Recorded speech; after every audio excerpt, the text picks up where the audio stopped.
इस सृष्टि के आरंभ में आपने ब्रह्मदेव का अहंकार दूर करने के लिए काल भैरव का रूप लेकर उनका शीश काट दिया था। फिर सती के रूप में मेरे भस्म हो जाने के बाद वीरभद्र का रूप लेकर प्रजापति दक्ष का शीश काट दिया था। अपने शक्ति प्रदर्शन के लिए आपको शीश काटने के अतिरिक्त और कुछ आता है या नहीं?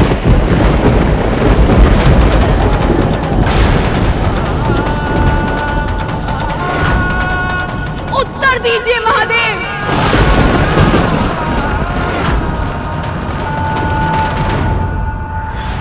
महादेव भी शांत थे। वे जानते थे कि मां पार्वती उस समय जिस मानसिक स्थिति में थी, उस भावुकता में वो ना तो सत्य सुन पाती और ना ही उसे समझ पाती। इस संसार में सबसे अधिक भयानक कुछ है तो वह एक स्त्री का आक्रोश, वो भी तब जब प्रश्न उसकी संतान का हो। और फिर शिव से प्रश्न करने वाली कोई साधारण स्त्री नहीं थी। आदि शक्ति का स्वरूप स्वयं मां पार्वती थी।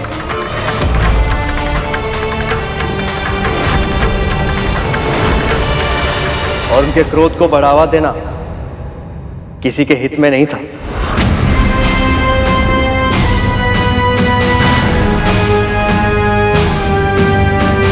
फिर क्या हुआ गुरुदेव? वो ही जो माता पिता को झगड़ा करते देखकर संतानों के साथ सदैव होता है। माँ, हमसे भूल हो गई माँ। कैसी भूल?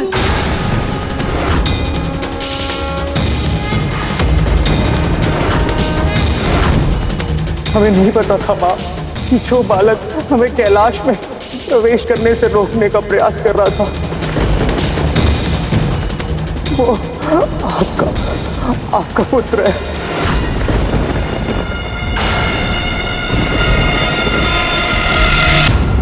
क्या हुआ था यहाँ? क्या हुआ था यहाँ?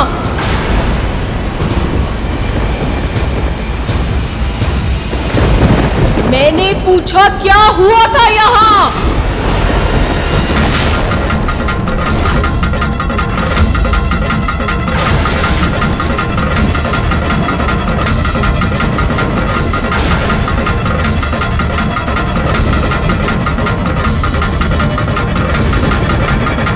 माँ,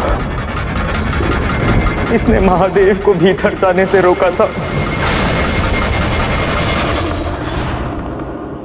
ठहरिए, माँ की आगे है कि जब तक वो स्वयं बाहर ना आ जाए तब तक किसी को भीतर जाने की अनुमति ना दूं। हमारे विरोध करने पर हमसे युद्ध करने लगा। अब तुम्हें दंड देना ही होगा।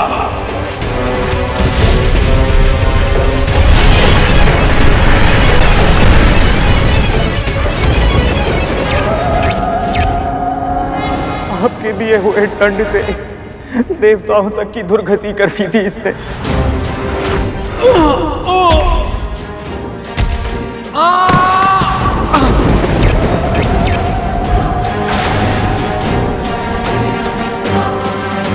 जब ब्रह्मदेव और प्रभु नारायण ने इसे रोकना चाहा, इसने उन्हें भी अपमानित किया। वैसे ब्रह्मदेव आपको मुझे उपदेश देने का या उदंड देने का अधिकारी क्या है? बालक,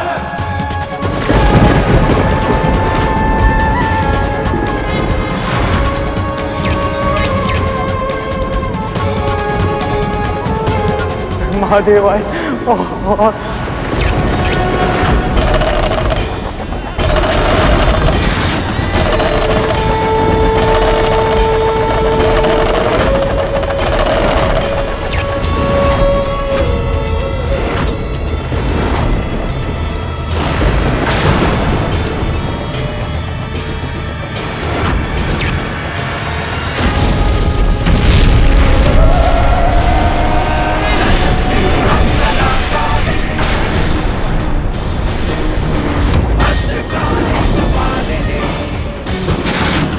नंदी को माँ ने तो अनंत काल में भेज दिया।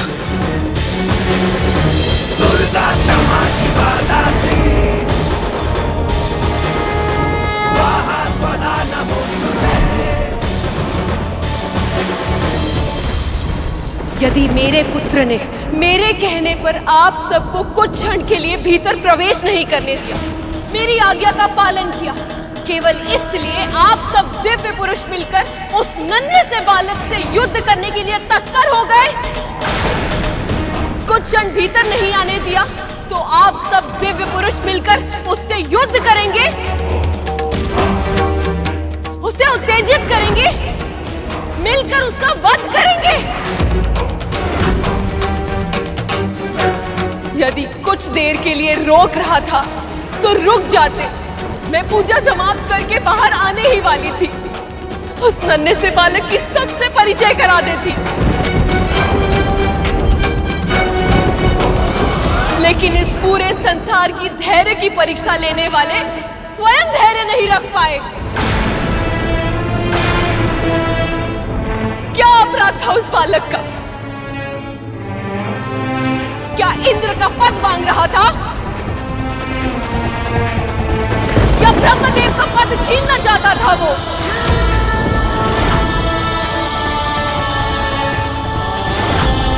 क्या आज के इस नृशंस हत्या के बाद इस पूरे संसार में कोई भी बालक अपनी मां की आज्ञा का पालन कर पाएगा?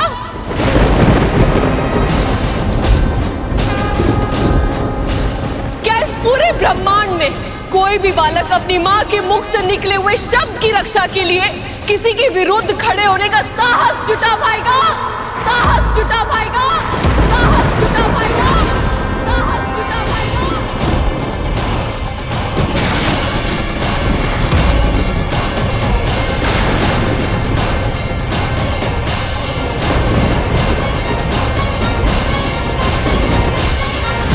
जब तक ये कथा मैं प्रभु विष्णु के पक्ष से सुन रहा था, मुझे बस यही लग रहा था कि उस बालक को उसकी उद्दंडता का दंड मिलना ही चाहिए था।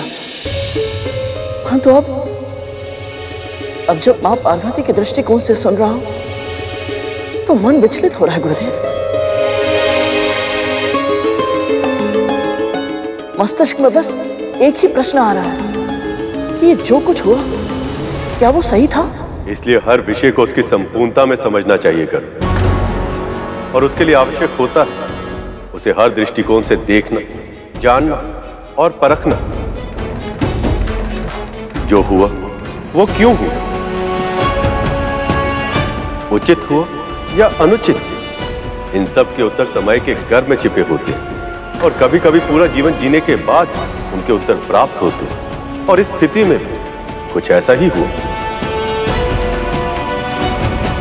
मां पार्वती का दुख अविश्वास से क्रोध, क्रोध से क्रंदन और क्रंदन से फिर रौद्र अवस्था में पहुंचने वाला था।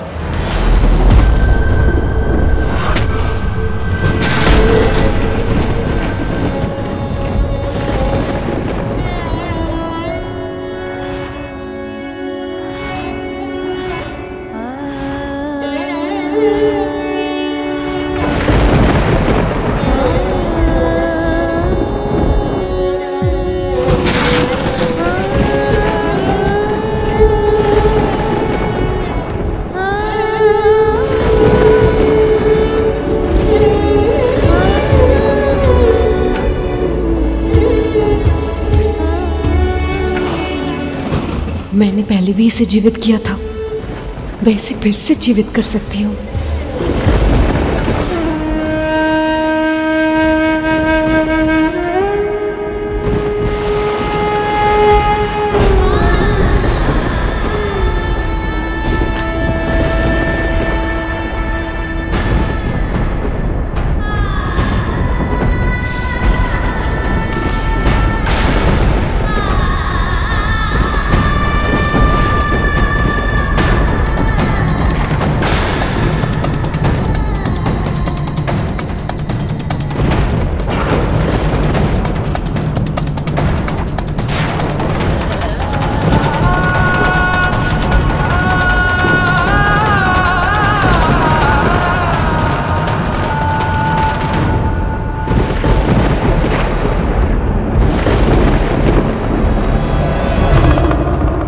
असंभव प्रयास मत कीजिए प्रिय।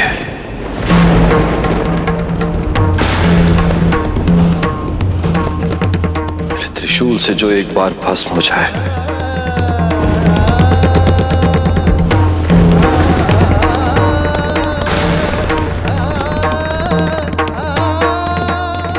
से प्राण नहीं आ सकते।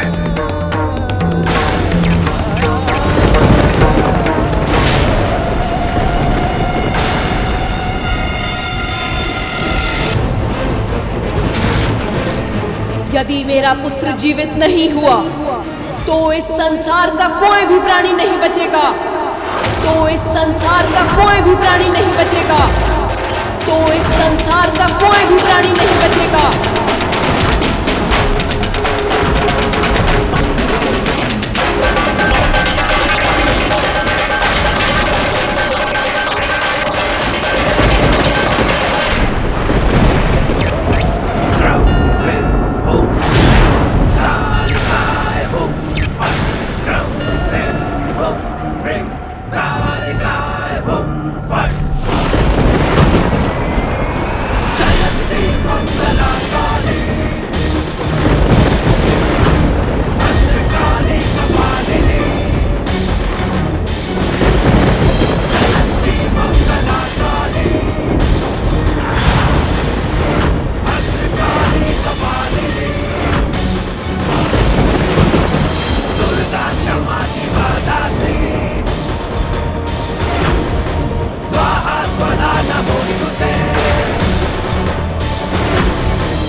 आप पुरुष हर नारी को समझते क्या है?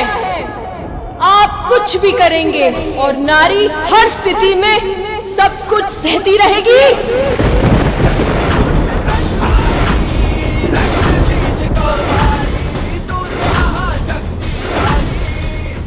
भ्रम में है आप।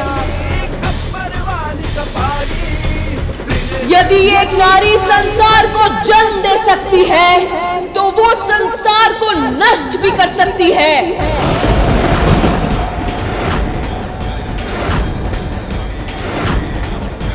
सबका विनाश होगा आज, सबका।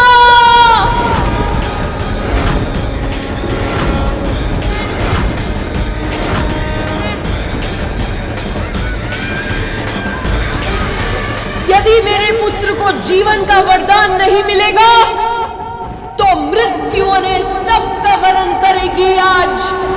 तो मृत्यु ने सबका वरण करेगी आज। तो मृत्यु ने सबका वरण करेगी आज। कोई शेष नहीं बचेगा।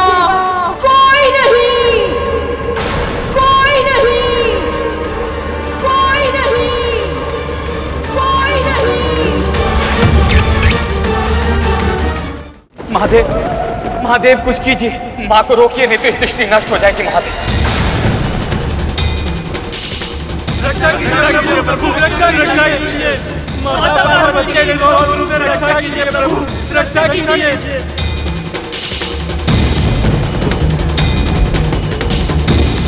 नारायण, जो आपके मन में है वही भय मुझे भी है ब्रह्मदेव।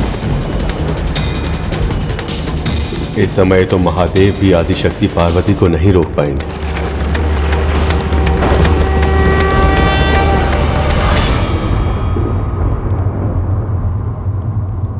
देव, अब आप ही अपनी सखी को समझाइए, रोकिए इन्हें।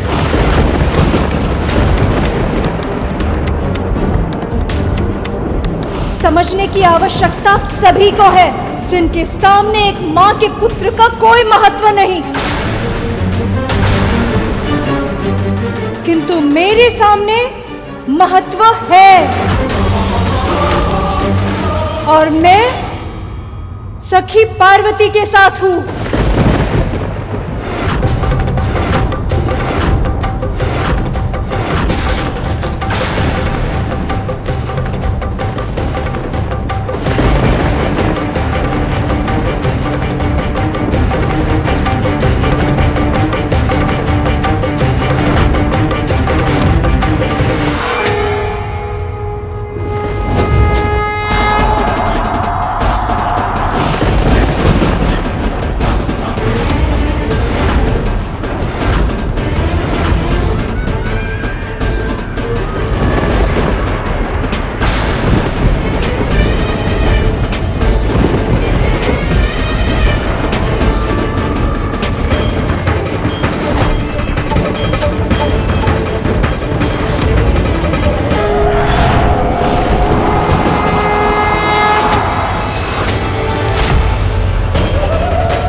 प्रतिशोध लूंगी।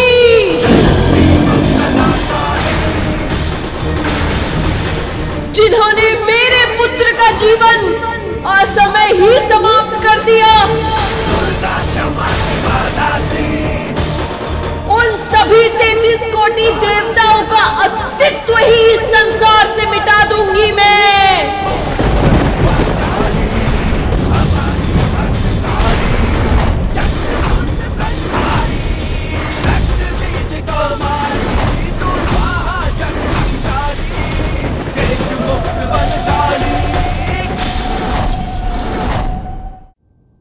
मां के उस रूप का वर्णन करने में मैं भी असमर्थ हूं। अपनी आंखों से देखकर, स्वयं उस ऊर्जा का साक्षी बनकर उनकी दिव्य शक्ति का अनुभव किया जा सकता है। एक सीधी सादी गाय अपने बछड़े पर संकट का आभास करते सिंह का सामना करने के लिए तैयार हो जाती, तो फिर वो तो आदि शक्ति, उनकी शक्ति से ही यह संसार संचालित है।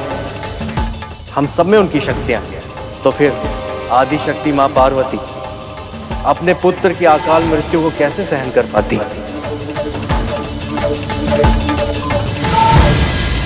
फिर क्या हुआ गुरुदेव? आवेश में कड़कती बिजली की तरह कौंधते हुए मां आदि शक्ति संसार के विनाश के लिए तत्पर हो गई।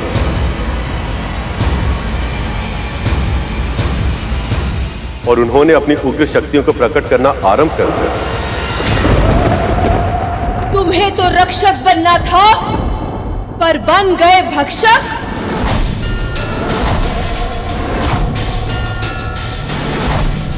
इस संहार का आरंभ तुमने किया था, परंतु अंत अब मैं करूंगी। सबका भक्षण करूंगी मैं।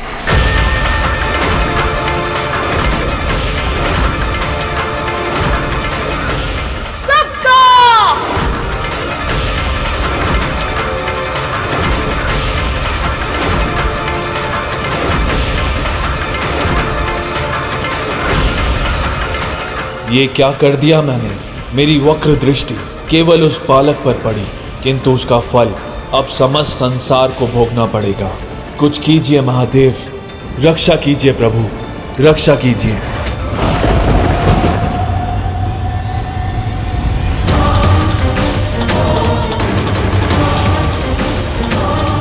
इस संकट से सृष्टि की रक्षा कीजिए प्रभु, रक्षा कीजिए।